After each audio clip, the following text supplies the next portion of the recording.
Afternoon, ladies and gentlemen. I'd like to call the meeting of the Northeast Ohio Regional Sewer District's Board of Trustees to order for December 18th, 2025. Ask the secretary, please call the roll. Mayor DeGeter present, Mayor Bocci. Present. Stumis. Here. Chambers. Mayor Lai. Here. President Brown. Here. Mr. Sewell. Here. We have a forum. All right, then let's move to approval of the minutes from our December 4, 2025 meeting. So moved. Motion by Mayor Bocci, Second. second from Mayor Lai. Is there a question? There's no question. The minutes will stand approved as they are printed. Now, as Madam CEO, if anyone has signed up to speak during the public session portion out of our agenda on the specific agenda topic, They have not, Mr. President. then we will have your report, please. Thank you, President Brown and members of the board. Good afternoon. Good afternoon. On Thursday, November 20th, our teams from the Good Neighbor Ambassador and Job Training Program and Sustainability participated in a tree training with our colleagues from Holden Forest and Gardens. So as you know, trees are essential not only to stormwater management, but to the quality of life in all of the neighborhoods that we serve. And we plant and maintain a lot of trees on district projects. So arborists from Holden provided our teams with a great hands-on overview of tree pruning, young tree training, tree biology, and safety needed to do this work. Each participant was able to use a variety of tools to prune 10 trees on our site at St. Clair and 109th. And several of our Good Neighbor ambassadors noted, quote, that they will never look at trees the same way again. So I want to thank our colleagues at Holden Forest and Gardens for the training, and to Kevin Harrison, our Sustainability Special Project Specialist, for coordinating this great event. And then on Wednesday, December 10th, our Office of Contract Compliance held a webinar to explain our recent changes to our Business Opportunity Program. We had over 100 participants representing certified BOP firms, prime contractors, consultants, and community leaders join us for that webinar. Tiffany Jordan, our manager of contract compliance, explained the reasoning for the changes and provided a general program overview of the SBE only program. We took questions from folks. We had great questions during the webinar. We have received questions since that time. We'll put a frequently asked questions and the recording of the webinar on our website. And also, Tiffany has sent that proactively to everyone who registered. I want to say that to date, this modification of our program has gone very smoothly, and that has been a collective effort across the district to make sure that we provide clarity and timeliness to the vendor community. And I want to thank everyone for that. And now I'm happy to welcome Dr. Nicole Okuma to her first board meeting as our new Chief Administrative Officer. Nicole joined us a long time ago on December 8th. And almost 2 full weeks in, she's been working very closely with Constance and her team, and we're excited for the work ahead. So Nicole, I'll turn it over to you if you want to say a few words. Thank you, Kyle. Thank you, Mr. President and the outcome board. It has been it's only been 2 weeks, not even. It feels like a little bit longer with all that I'm learning and growing. I've been really appreciative to learn from the team. That's really been my focus, is to understand what the work is, where I'm needed, where their challenges are, their opportunities, and of course the continued work that's going on that continues every day. I'm looking forward to contributing to the stability of the organization. One of the things that attracted me to the sewer district was not only the steward stability and the strength, but your engagement with the community. And that's really important to me and the team. And I'm hearing that from all of the employees. So I'm really looking forward to contributing to that. I have spent quite a bit of time getting to know people and participating in a lot of meetings. And every once in a while, I think I might know something, and then I realize I don't. So I'm looking forward to doing that. It's been a really good 2 weeks. I've enjoyed getting to know everyone. I'm looking forward to getting to know all of you. Thank you. Thank you. Great. Nicole. Thank you. Welcome aboard. Welcome aboard. Thank you, Nicole. And with that, we come to the recognition, President Brown, of our colleague Constance Hawk, to thank her for her many years of service to the district and to the region. So Constance's contributions to the sewer district over her 20 years go well beyond the highlights that are reflected in that proclamation you have there, President Brown. So whether it was as our Director of Communications and Community Relations, her establishment of the Government and Customer Relations Department, or her guidance in our human resource strategy and the team as our Chief Administrative Officer, Constance has always put service to people first. So I said this when Constance received our Lifetime Achievement Award at our service awards, but she has always been an advocate for engagement and constantly making sure that we talk about folks understanding who we are, what we do, and why it is important. And that strategy has led to her establishment of many great programs at the Sewer District, our Good Neighbor Ambassador and Job Training Program, Clean Water Fest, the Utility Assistance Resource Fairs, Sewer University, and a lot of other amazing ideas that she and her team have put into action. So I want to say, Constance, all the best to you. We're going to miss you, but we know exactly when we'll be able to reach you. Highlighted for us. And I know, President Brown, that you have other things to say as well. So I'll stop. Well, you didn't have to. You're doing such a good job. I would like to say to my dear friend who, I didn't know this day was coming, but I guess it had to come eventually. The first thing I'm going to give you some advice. The first thing I'm going to give you some good advice is, upon your retirement, do not use myself or Sharon Dumas as examples of what to do in retirement. Okay. Just for the record. Okay. So, I mean, there are so many firsts that she's been part of.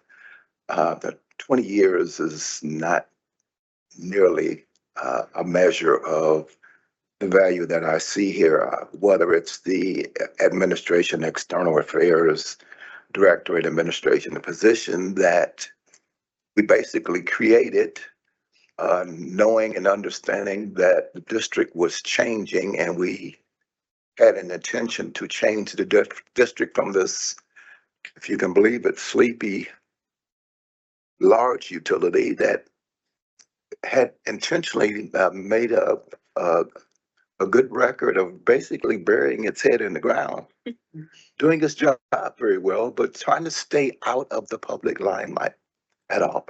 And so to the extent that we decided that it was not in our interest to continue in that regard, Constance really led the initiatives to not only connect us with the community, but to make us part of the community as we were doing the negotiation around the consent decree. And I remember being out in Glenville and in those areas when we were having troubles with the dry cleaners who we cut off from traffic access. I think it was also Harry Davis had trouble accessing. We had so many challenges just trying to let the community go on about being in its livelihood and being in the environment that they chose to be as a community. But your ability to kind of help see those things, create the environment for us to thrive with and grow with the community, the ability to start doing leave behind projects that left value to those communities. And then looking at, as we began to know and understand that because of our rate structures, we were creating challenges for a lot of our community. And so when we started doing utility assistant fairs and other things, so that folks could sign up for discount programs and all of those things, I think he really changed who we are as an organization. Our culture really changed. And I gotta say, I believe that all of us, from the board to the most recent employee who started on December the 8th, all of us have bought into where you've led us. And so I know I was supposed to read this, Yeah, you did. That's fine. but I didn't want to. And at 73, I can do that. Absolutely. So, but I think her story is a story worth telling. And I just want to say how much I appreciate and value your friendship, not just as a board member, But in my professional career, you've given me counsel and guidance, encouragement along the way. And I appreciate that. I will miss that. So on behalf of the entire board and the citizens of the of the region of the Northeast Ohio Regional Sewer District, I just want to say thank you on all of our behalf for a job well done. Congratulations. And I would like to present this proclamation of acknowledgement to you. Very good.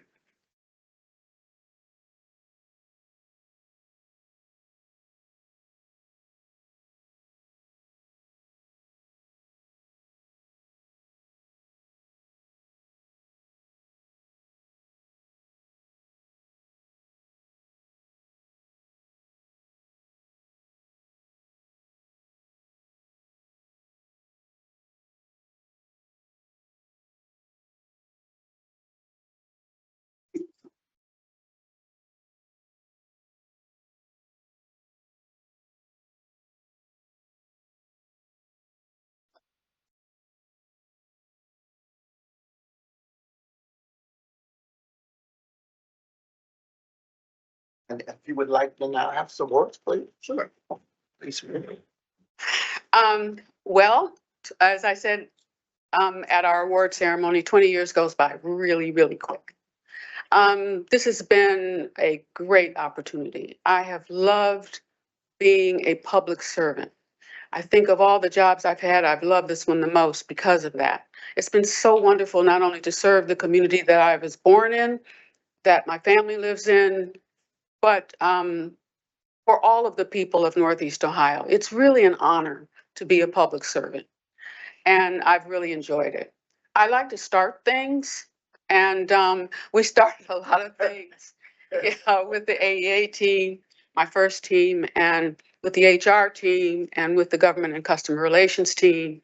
I am tremendously grateful for the care that they have shown me, and also the care that they have shown this community.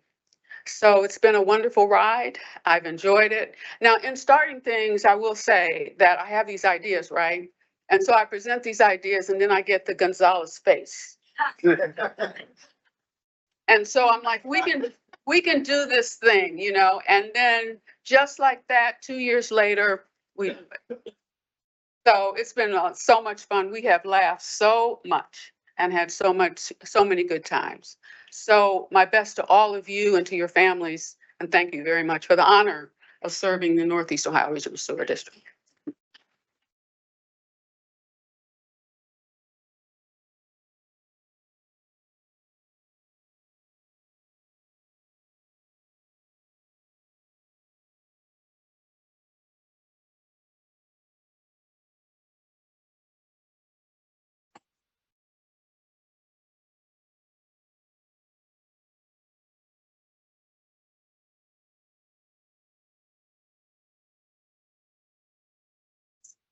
Thank you, President Brown. That's our report. That was a good report. Thank you. Okay, let's continue then. We'll move to our action items. Let's start with authorization to advertise. Beginning with request for authorization to publish notice calling for bids in accordance with Ohio Revised Code Section 6119.10 for a 4-year requirement contract for substation prevent maintenance and repair services at the district's electrical substations with an estimated probable cost of $1,500,000. Also request for authorization to publish notice calling for bids in accordance with Ohio Revised Code Section 6119.104, public improvement contract for the district-wide HVAC equipment and systems upgrade phase 5 project with an estimated probable construction cost of $11,400,000. Move to adopt 281 and 282-25. Second. Motion by Ms. Dumas, second by Mayor Bocci. Question, if you would, on 28225, $11.4 million. Provide a general overview, if you would, of the goals of this project. Yes, good afternoon, President Brown, members of the board. This project is an ongoing effort for us to maintain our HVAC systems and equipment that we have throughout the district facilities. In this project, we have 122 different either pieces of equipment or systems that we're going to be touching for upgrade, Okay, touching each of our treatment plant facilities, the easterly tunnel dewatering pump station, as well as EMSC, all in an effort for ongoing rehab, as well as to take a key note of some energy efficiency opportunities that we could pass along to the district moving forward. okay. Thank you very much. No other questions? Without objection, they're approved. Resolutions 281 and 282-25. Thank you. All right, next, let's do authorization to purchase. Again, first request for authorization to purchase Rockwell Automation Software License, Maintenance and Support Services for a 1-year period from sole source vendor Rexo USA, Inc. in an amount not to exceed $200,012.20. Also request for authorization to purchase Aviva Software Licenses, maintenance and support services for a 1-year period from sole source vendor Cumation Inc. in amount not to exceed $400,919. Request for authorization to purchase replacement time clocks and accessories from sole source vendor UKG Inc. in an amount not to exceed $104,346. And then finally, request for authorization to purchase one 23.5 foot watercraft vessel from Erie Marine Sales for an amount of $188,324.57. Move to adopt 283 through 286-25. Motion by Mr. Sulik, Second. second by Mayor Lai. Is there a question? There's no question. Without objection, they're approved. Resolutions 283 through 286-25. Thank you. All right, let's do authorization to enter into agreement. Couple of those. Should I take this one by itself? I got it. All right, we'll take this one separate. Let me see what I have. And then everybody else. Okay.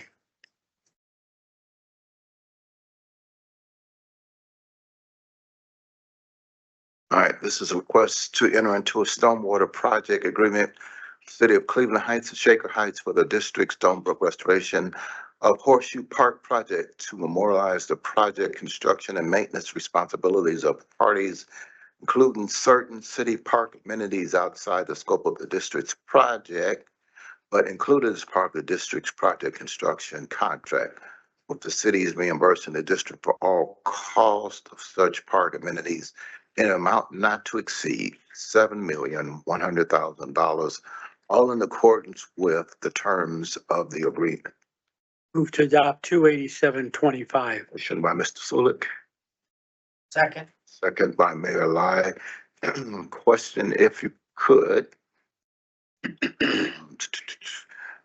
Understanding the elements of this project, which are several in nature, this is a stormwater project at its core, but there are some things that these two communities would like to add as amenities, which are certainly outside of our scope of work. But you're going to kind of explain to us what those are and then how that affects the scoping of the project as we move forward, which is part of the original understanding or negotiations that we had with those affected communities. So just a little elaboration on what we're doing, again, specifically why we do this and how it helps to move the project forward and make sure that our fiscal responsibilities are for things that are eligible for payment by district, et cetera. Good afternoon, President Brown.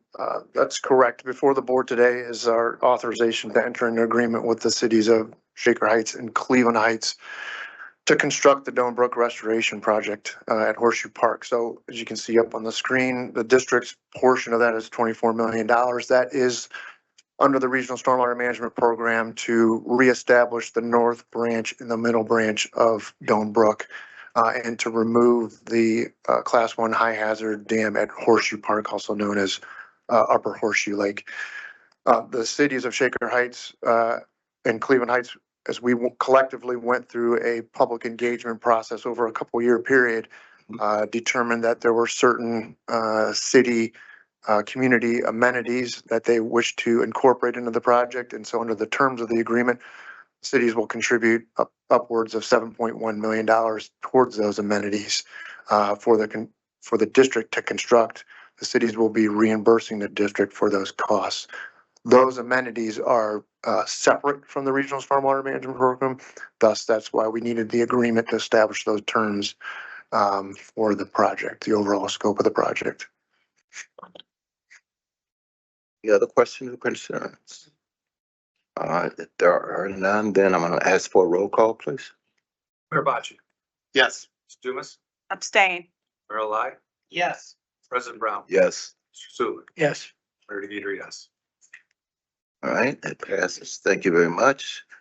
Let's continue with our authorizations to enter into agreements.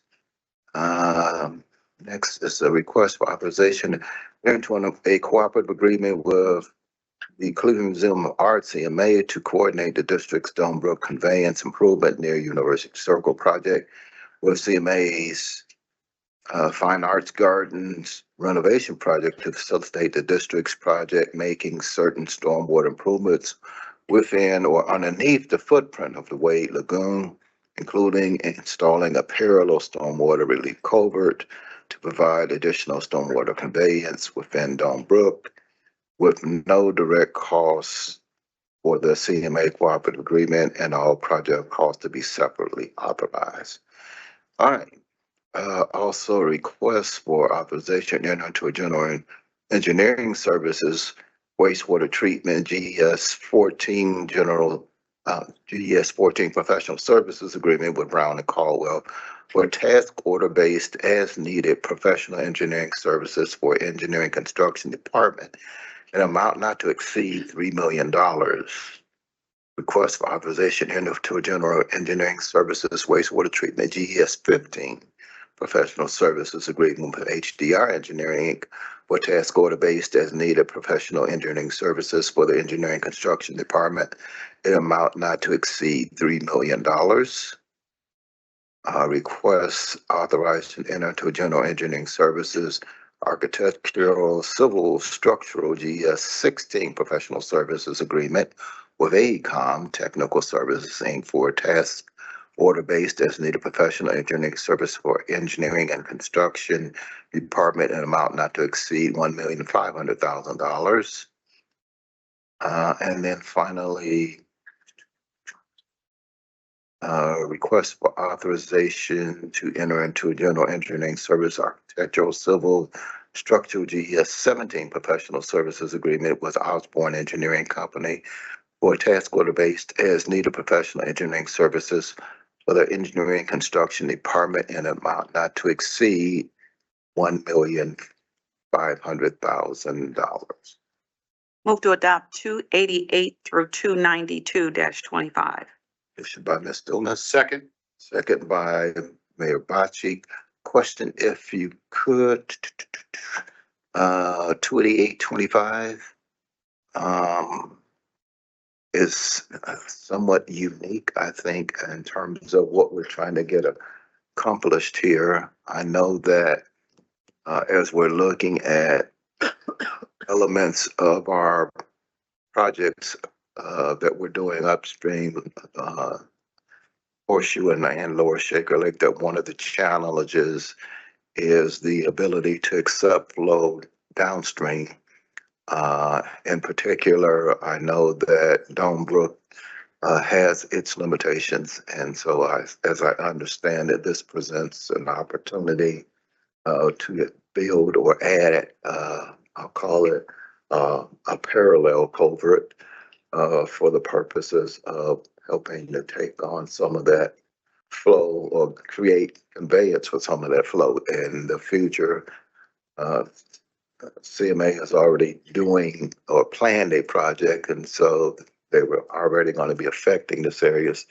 Looks like we had a tremendous opportunity to work with them to actually do our work concurrent with theirs. So to the extent that this helps us and how it helps us, particularly in terms of level of protection and also conveyance that we get here, if you would. That's completely correct, President Brown. You characterized it very well. Every now and then, yeah.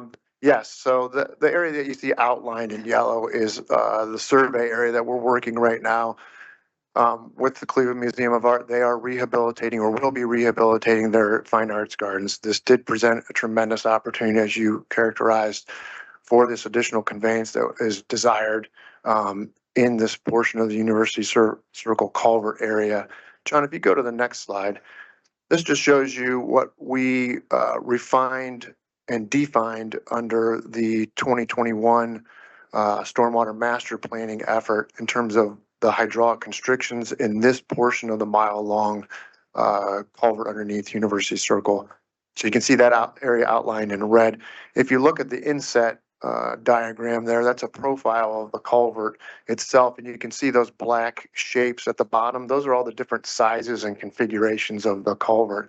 It's been built in different pieces parts over the decades, and it creates some hydraulic challenges, not to mention debris collection within that system. So this is the ground zero, if you will, of needing additional conveyance. Our desire is to move this from a 10-year level of service that we've currently created closer to the 25-year level of service, which is a significant jump hydraulically for this portion of the brook.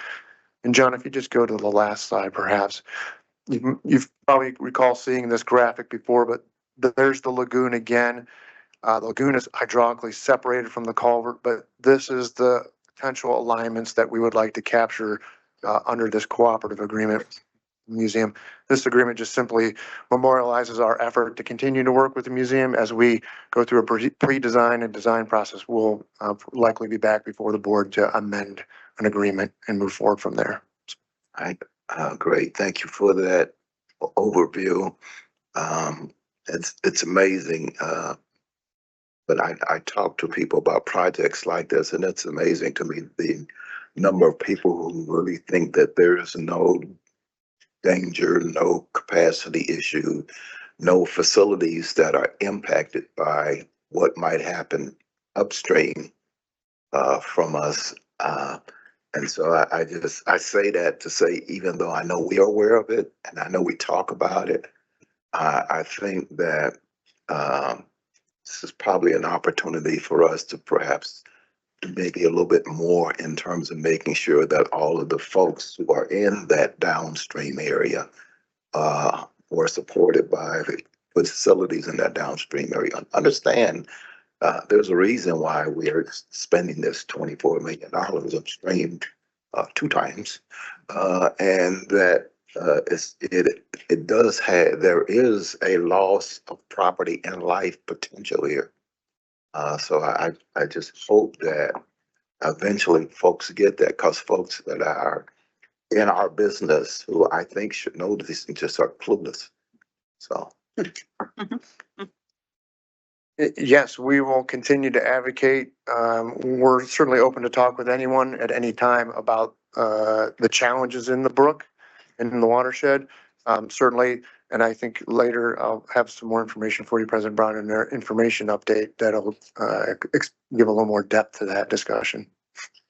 All right, I appreciate that. Thank you so much. And then let's see.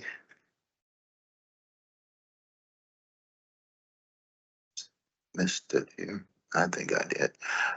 Just if you could, the rest of these agreements as we're kind of going through them just appear to be additional work that we're outsourcing to support the work of engineering construction, but it's significant work. These levels are very significant in terms of what we're contracting out, and what it will mean to our facilities, now and in years to come. So maybe if you could speak to that a little bit. Yes, President Brown. We currently have two different contracts in place one for the treatment plant work that we have outsourced for consultants to help support some of the work that engineering construction is doing, as well as some of the work O&M is doing as well. We also hold a separate contract for some work related to architectural, structural, and civil improvements.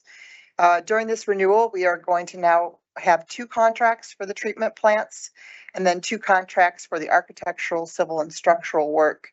We've, through this process, hired or hope to hire, I should say, some regional as well as some national firms that bring some great ideas to help us as we advance on a lot of smaller projects in nature, some studies, and some quick hit tasks that we need support to help keep our facilities operational. Okay. That's good for me. Any other questions or concerns? All right, not without objection, then they're approved. Resolutions 288 through 292 dash. Thank you. Let's do authorization to enter into contract, beginning with request for authorization and requirement contracts for 2026 through 2027. Grounds maintenance services with Mascarino Landscape and Design for bid groups 1 and 4 in amount not to exceed $78,589. And with BGB Brown Maintenance LLC for bid groups 2 and 3 in amount not to exceed $66,213.28 for a total amount not to exceed $144,802.28 for both contracts combined. Request for authorization to enter into a public improvement contract with Jadco Construction Services, Inc. for the Westerly Primary Settling Tank Fiberglass Repair Project in amount not to exceed $269,280. And then finally, request for authorization to enter into a public improvement contract with North Electric, Inc. for the George J. McMonagle Security and Lighting Enhancement Project in amount not to exceed $230,978. Move for adoptions of resolutions 293 through 295. 25. Second. A motion by Mayor Lai, second by Mayor Bocci. Is there a question? There's no question. Without objection, they're approved. Resolutions 293 through 295 dash 20. Thank you. Let's do authorization to enter into authorization to amend agreement. I'm sorry.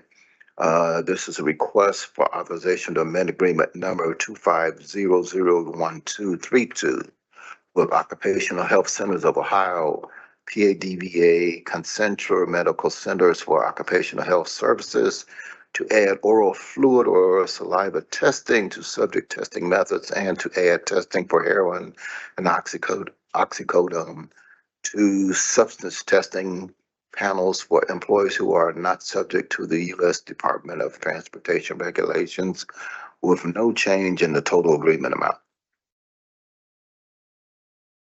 Move to adopt 296-25. Motion by Ms. Dumas. Second. Second by Mayor Bocci. Is there a question? No question. Without objection, it's approved. Resolution 296 dash 25.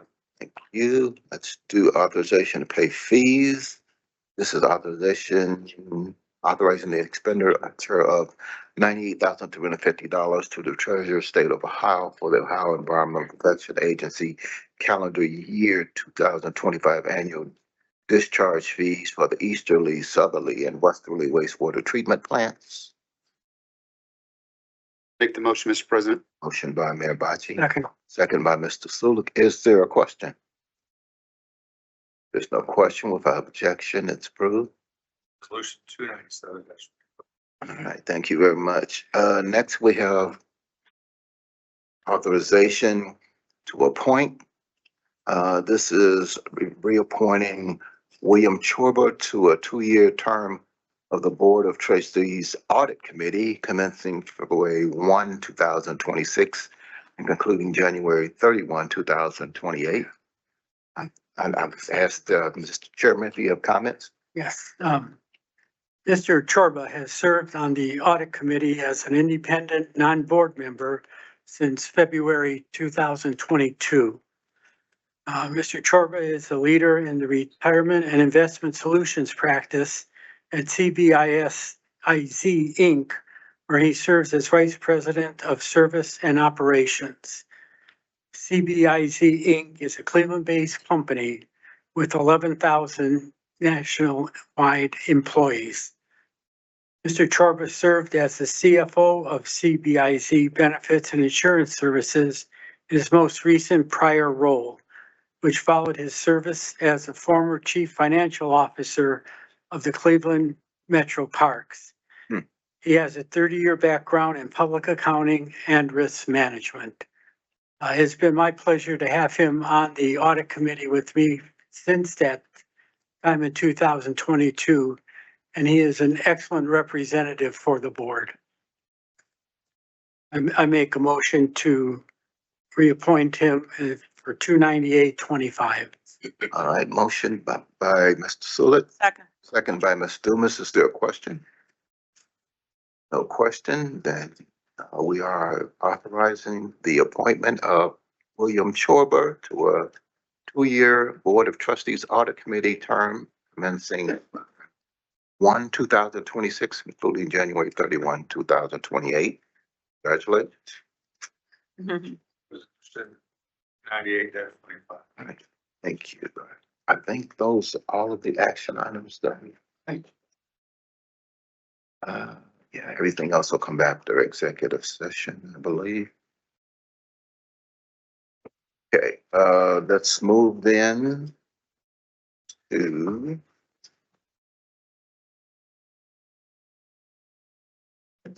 information item, and who's up? We have district update on, oh, okay, capital improvements first. Let's do that.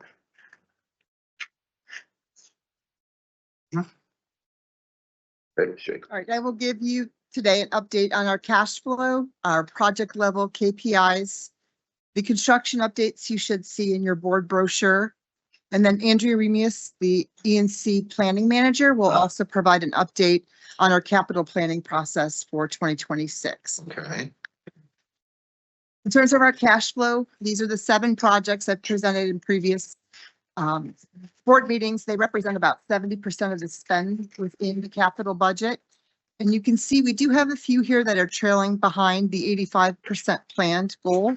However, as a whole, we are targeting at around 90% of our CIP spend for the year. So we're doing very well as a whole with the KPI that we have set this year. We did have one of our KPIs on a project level to present. This is on the Ref SEMS upgrade project. We did meet both of the 2 KPIs associated with the project, one being to meet the engineer's estimate within 10% of the lowest 3 bids, and we were about 9.5% for that. And then to award construction contracts within 60 days, average or planned, and we were at 0 days directly as we had planned.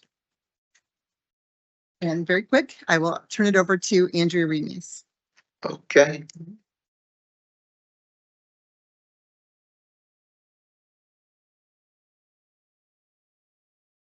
Good afternoon, President Brown, members of the board. Yeah.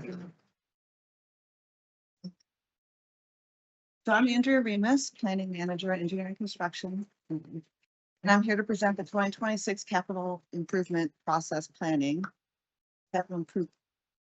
CIP planning process. Lita Lavin will present this process, but she recently moved into a new role in engineering as our plants design manager, so congratulations. So I'll start off by going through the overall process relatively quickly.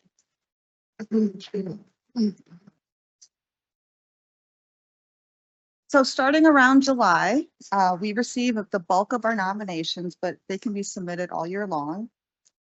Then in August and September, we go and meet with each of the budget centers and O&M and ENC management. We review all the nominations, validate them, and then we score them. Then from October through December, project planning takes place, which is fairly labor intensive. And this is a process where E&C packages all the nominations. We develop scopes, budgets, schedules. And then we also review existing CIP projects to see if any others need to be rescored as well. We also go through and review proposed O&M minor capital. And we identify engineering resources needed, and we also will look at whether some of those minor capital projects can be included in our existing or planned CIP projects. And then along with project planning, we also developed a draft and final cash flow, working with finance in the rate model. This year, we're taking a deeper dive into the overall process to support finance's ongoing rate study. It will establish rates for the years 2027 through 2031. Then in the new year, we go back to O&M and the budget centers and present the final CIP cash flow.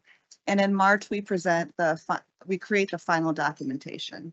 We're currently, right between the draft and the final cash flow process right now. So nominations. This year, we added over $134 million worth of CIP projects to the cash flow. We received 67 nominations, which is on the high side, probably due in part because of an ongoing initiative in O&M to do condition assessments to support repair and renewal planning. Of the 67 nominations, the most came from Easterly and Southerly with 25 and 20 respectively. Both of these plants have recently completed or are completing the last of the recommendations that came out of the comprehensive plant facilities plans. The next facilities plans will likely occur when we have a better idea of new upcoming future regulations. In the meantime, like I mentioned, condition assessments supporting R&R are ongoing and will continue to inform our capital. Of the 67 nominations, 38 were grouped or added individually into the CIP as new projects. There's 23 new projects. 16 were added to existing, 11 will be addressed through GES, and 2 by O&M. So depending on how these new projects score and compare against existing projects, they're placed into the CIP. And then the next slide will show the resulting 10-year CIP in terms of dollars spent per year. Okay, so on the left, those gray bars are the estimated cash flows for each of those years, the 3 previous years, and the yellow triangles are the actuals for each of those years. The brighter blue and gray bars, those are all projected cash flows. The dark gray, that's Project Clean Lake CSO consent decree cash flow right there. And then the blue are the non-consent decree projects. Essentially, those are R&R projects. The 5-year rate study window you can see from 2027 through 2031. You can see that there's actually still a lot of CSO consent decree construction that's going on during the time frame. Some of the major projects that make up a lot of that cash flow are Easterly chemically enhanced high rate treatment, the Big Creek Tunnel, those 2 will be starting soon, plus ongoing construction of the Southerly Tunnel and consolidation sewer. And then here's 2026, we'll go into that year. So the draft cash flow for 2026 is $316 million. $244 million of that are Project Clean Lake projects. 125 can be attributed to the Southerly Tunnel and consolidation sewer and 57 million to Kingsbury Run consolidation sewer. Treatment plant work makes up the next highest category with $44 million in cash flow. And that includes the Southerly PLC project, Southerly second stage aeration, and also REF PLC. District-wide projects and non-consent decree collection system projects each make up $12 million of that. And then building improvements account for about $4 million. Some notable nominations. Easterly primary settling tank and grease rehabilitation project. There's a photo of one of the primary settling tanks in the upper right-hand corner. We also had nominations from all 3 plants to do work within the plant tunnels. So that would be work like working on leaking expansion joints, corroded pipes, pipe supports and painting and stuff like that. And this photo in the lower left-hand corner is of Southerly. And then finally, the Edgewater Beach Surge Tunnel project, which will control CSO 69 at Edgewater Beach. So I'll take any questions you have. Pretty good. Any questions? Very good. Okay. That's that. We did get also from our chief legal officer report of settlement and release agreements for period June through December 2025. We can see him individually if you have questions on that. Okay. Great, then. Please. My favorite. Good afternoon, President Brown. Good to see you here this afternoon. Good afternoon. Good afternoon. Good afternoon, all board members. I'm happy to see you. All right, we're gonna give you an update on the Donebrook watershed specific to projects under the Regional Stormwater Management Program. And just a note, the district continues to do a lot of wastewater program implementation in the watershed. Director Roop under engineering construction and also Director Foley and operation and maintenance constantly doing wastewater activities in the watershed, but these are specific to the Regional Stormwater Management Program. So here's our agenda for this presentation. We'll touch on Horseshoe. We'll jump around the watershed a little bit, and we'll talk about University Circle and then we'll end with Berry Lake. So this is a map that you've seen before, and just kind of situates us and where things lie in terms of Horseshoe Lake, Lower Lake, and University Circle within the watershed. And we'll start with the agreement to enter into with the cities for the Donebrook restoration at Horseshoe Park. As I mentioned before, this begins to set the stage for us to execute this project and move forward with the removal of the Horseshoe Lake Dam. And as we spoke to earlier about the city amenities, this map again illustrates what those amenities are throughout the project area. This is about a 60-acre transformation in the Shaker Parklands. And there was about 2,300 community voices that were directly heard during about a 2-year plus engagement process. So there's been lots of public engagement opportunities for folks to get involved and understand the issues at hand and the reasons for the dam removal and the restoration of the North Branch and the Middle Branch. And as I mentioned earlier, construction is hoped to start in mid-2026. This is just a view of one of our community outreach events at one of the public libraries at Shaker Heights and Cleveland Heights. So there's some additional elements that need to come into play here as we move to execute this project. We're working with the city of Cleveland to finalize the execution of necessary permanent stormwater and access easements. The district has been actively removing invasive species at the project area and project site. So there has been some activity out in the field in advance of the execution of the project. And then we continue to coordinate and move through the permitting process, not only at the local level with architectural boards of review and planning commissions with the cities involved, but also at the state and federal level. And I just want to touch a little bit on the U.S. Army Corps of Engineers nationwide permit process. We actually engaged the Army Corps long ago, but actually made our application in May of 2025. Okay. So we spent about 7 months going through a process that's required that not only involves the actual nationwide permitting process, but is inclusive of the State Historic Preservation Section 106 process. And so we'll be before the board again soon to hopefully execute the memorandum of agreement that will be required as part of this project and then move on to the actual issuance of the nationwide permit. So those are all in process, but not yet in hand. Skipping downstream to the University Circle area, just wanted to touch on a couple projects. Maintaining the Donebrook culvert is important. We did this previously a few years ago, but again, the culvert is in a natural stream system on the regional stormwater system. So sediment is delivered to the culvert every year. And so it was time for another cleaning. We just executed that over the past 9 weeks. We moved about 610 cubic yards from that culvert in the brook underneath University Circle. The picture on your left shows some of the sediment that's piled up in the culvert by the contractor so that it can be removed.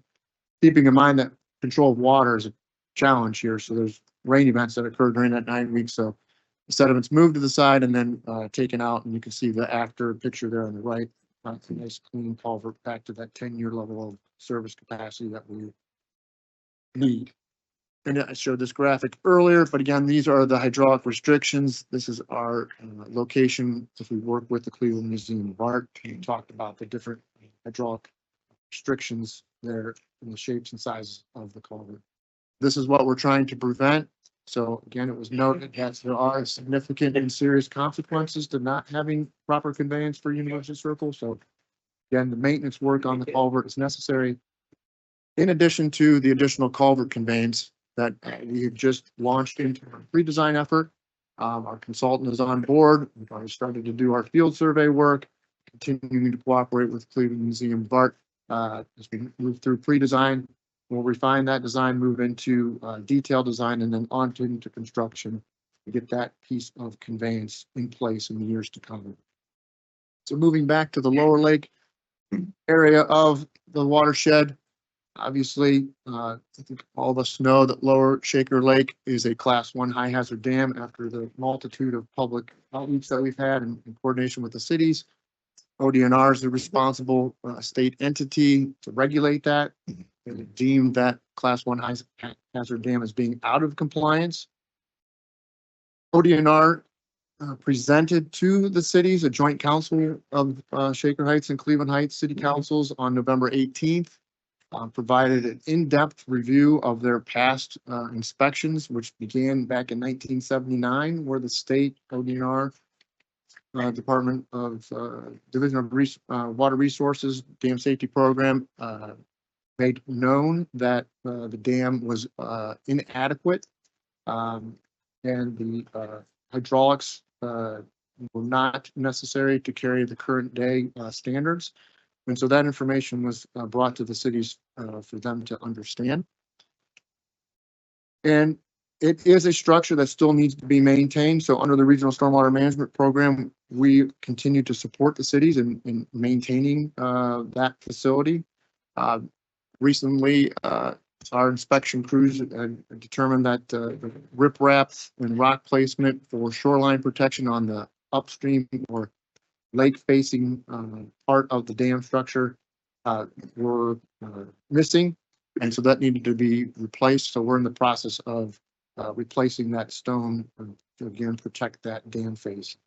You can see here, this is closer to the principal spillway. So these are important areas to prevent any type of erosion from occurring on that earthen embankment. We know that the lower lake dam overtops at less than the 2-year storm event. So that protection is needed to ensure that that earthen embankment does not become compromised from any type of erosion. And then I'll just leave us with this picture. This is the aerial view of Lower Lake. You can see how it's situated in a highly urbanized landscape. We continue to engage with the cities of Shaker Heights and Cleveland Heights and the city of Cleveland to understand the direction forward on how to address the Lower Lake Dam into the future. So happy to take any questions.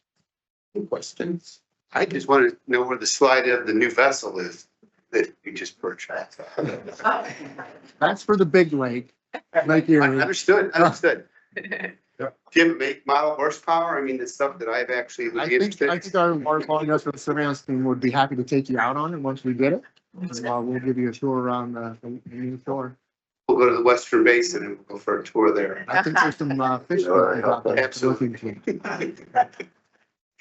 Great presentation. That's great information, great presentation. Again, just to emphasize that the fact that the state is driving this process by their notice of the non-compliance of the structure itself, so that somebody will have to do something, whether it's us or another entity, remains to be seen. Thank you, President Brown. That's exactly correct. All right, That takes care of our information items. Anything for open session? Anything for public session? Anybody sign up to speak, Madam? Go on, any subject matter? They have not, Mr. President. All right, then we have, at least one matter I'm aware of for executive session, maybe two. We have two, Mr. President. Pursuant to Ohio Revised Code, Section 121.22 G1 and G3, I hereby move to enter into executive session, one, to consider the compensation of a public employee, and two, consult with the district legal counsel concerning disputes involving the district that are subject to pending and/or imminent court action. Sir. You, I'll ask for a roll call then. Stupid. Yes. Mayor Lai. Yes. President Brown. Yes. Mr. Sulik. Yes. Mayor DeGeeter, yes. Mayor Botch. Yes. All right, we'll go to executive session. Thank you.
Coming out of executive session, we have resolutions for action. Start with resolution 29925. This is authorization enter into a fourth amendment to the January 1, 2021 employment agreement with Kyle Travis Wells as chief executive officer to increase Ms. Travis Wells' 2026 salary by 5% in addition to the increase of 3.25% pursuant to the agreement for a total 2026 salary increase of 8.25% to be reflected beginning with the first payroll of 2026. I move that, accept that. Motion by Mr. Sulik. Second. Second by Mayor Bachi. Is there a question? A question and without objection, it's approved. Resolution 299-25. Thank you. We also have resolution number 300-25. This is authorize the chief legal officer to retain Hutton Andrews Kirk LLP for ongoing legal services and advisory counsel on federal, state, and local permitting matters, questions, and litigation related to the districts, to any district sewer and stormwater resource projects, facilities, operations, improvements. All is deemed necessary by the chief legal officer to best represent the district and to authorize the payment of costs for the same in excess of the existing engagement amount of $75,000. Make the motion, Mr. President. Motion by Mayor Bachi, Second. second by Mayor Elias. A question? A question without objection, it's approved as well. Resolution 300-20. Thank you very much. That does conclude our agenda for today. So having said that, I'll entertain a motion to adjourn. So moved. Motion by Mayor Bachi. Second. Second by Ms. Dumas. Without objection, we're adjourned. Thank you.